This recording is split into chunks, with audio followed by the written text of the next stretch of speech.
জামায়াতের আমির ডাক্তার শফিকুর রহমান আজকে বলেছেন, তিনি আশঙ্কা করা হচ্ছে আগামী নির্বাচনে কেউ গাছে কাঁঠাল রেখে গোপে তেল দিচ্ছেন, মাসল আর ব্যাক মানির মাধ্যমে অন্যের ভোট হাইজ্যাক করবেন।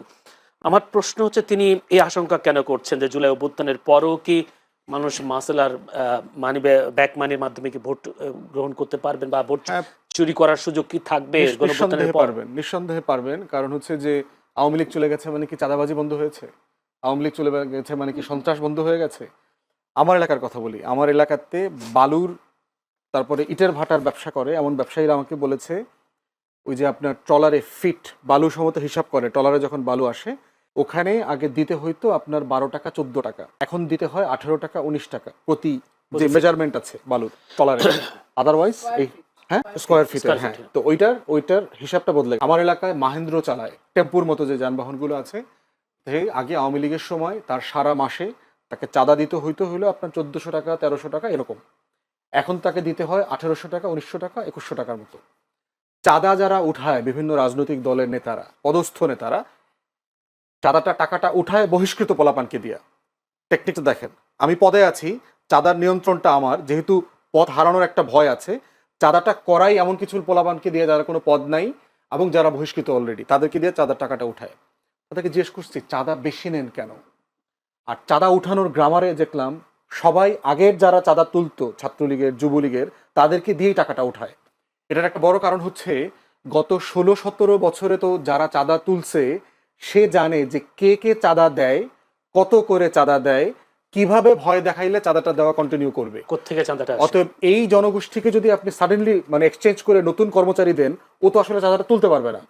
এই জন্য টোটাল চাঁদা সংগ্রহকারী জনগোষ্ঠী আগের দল আছে, পরিমাণটা বাড়ছে কেন জিজ্ঞেস করলাম। দ্বিতীয় প্রধান কারণ বলছে যে আমাকে তো খরচপাতি চালাইতে হয়, আগে যারা ছাত্রলীগে চাঁদা তুলতো ওদেরকে তো টাকা দিতে হচ্ছে, এখন আমারও তো পোলাপান আছে, আমার পোলাপান পালার জন্য টাকা লাগে, আমার কিছু লাগে। আর যার কাছ থেকে চাঁদাবাজির এই ব্যবসাটা সে টেক ওভার করছে, সে এখন কলকাতায় আছে, সে এখন মালয়েশিয়াতে আছে, তার আবার খরচ পাঠাইতে হয়। এই কারণে এখন এই যে 14 টাকাটা 19 টাকায় চলে গেছে, তারপরে 1300-1400 টাকাটা 1800-1900 টাকায় চলে গেছে। 500 টাকা। অতএব এই গণ অভ্যুত্থানে চাঁদাবাজি তো বন্ধ হয়নি, সন্ত্রাস বন্ধ হয়নি। আমার সামনে আমি বিএনপির 2 গ্রুপের রামদা মিছিল দেখেছি, ভয়ঙ্করভাবে দেখেছি। এক গ্রুপ আরেক গ্রুপকে আওয়ামী লীগের থেকেও বেশি ঘৃণা করে, মানে একই রাজনৈতিক দল করে, এবং এটা তো শুধু এক অঞ্চলে না, এটা মনিয়াপা রাজনীতি করেন বিভিন্ন অঞ্চলে এটা হচ্ছে।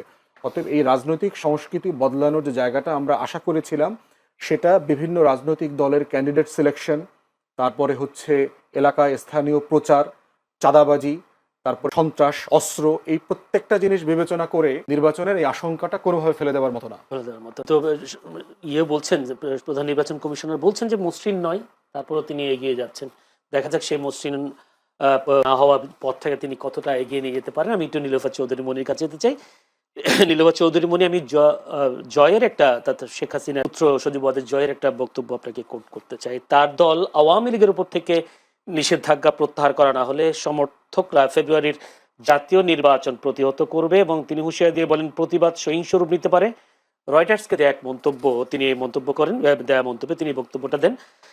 বলেছেন আওয়ামী লীগের ছাড়াও নির্বাচন করা সম্ভব না, তিনি এটা বলেছেন। এখন আমার প্রশ্ন হলো, আওয়ামী লীগের নেতাকর্মীদের সেই সক্ষমতা আছে নাকি নির্বাচন বন্ধ করে দেয়, দেখেন নাকি বিএনপি বা বিএনপি নেতাকর্মীরা নিজেদের সহিংস করে জয় যেটা বলেছেন সেটা হলো স্ট্যান্ডবাজি, এটা বলতে হয় তারা দেশের বাইরে সবগুলোই আপনি দেখেন -2 ফর্মুলা চলমান ছিল, এটা তো একদম ফাইনালি হয়ে যায়। শেখ হাসিনার রায় দিয়েই প্রমাণ হয়ে গেছে শেখ হাসিনা আর দেশে ফিরতে পারবে না এই সিচুয়েশনে। আর যাই হোক না কেন, তার বয়স, তার সবকিছু বিবেচনা করলেও একটা রায়ের আপিলে অনেক দিন টাইম লাগে, সেইখানে সেই হিসাব করে তার আসা সম্ভব না। যেখানে স্ট্যান্ডবাজি, সেইখানে আপনার যারা 5-7 জন করে হঠাৎ মিছিল করে, জঙ্গি মিছিল করে, তারা কিভাবে আপনার নির্বাচনে না দিলে, হতে পারে অন্ধকারে 2-1টা পটকা ফুটতে পারে, কিন্তু নির্বাচন বন্ধ করে দেওয়ার মতো বলছেন যে চাঁদাবাজি তো আগের মতো রয়ে গেছে, সন্ত্রাসী আগের মতো রয়ে গেছে, বিভিন্ন দলের কথা বলছেন, কারো নাম বলেননি, কিন্তু তারাও তো নির্বাচনের প্রভাব ফেলতে পারেন, এবং সেই নির্বাচন কতটা সংক্ষিপ্ত হবে বলে মনে হয়? সেটা এই জাতিটার উপর না আল্লাহ নিজের অভিশাপ আছে, নইলে এই মানুষগুলা কিন্তু, বাংলাদেশের মানুষগুলা কিন্তু অত খারাপ না।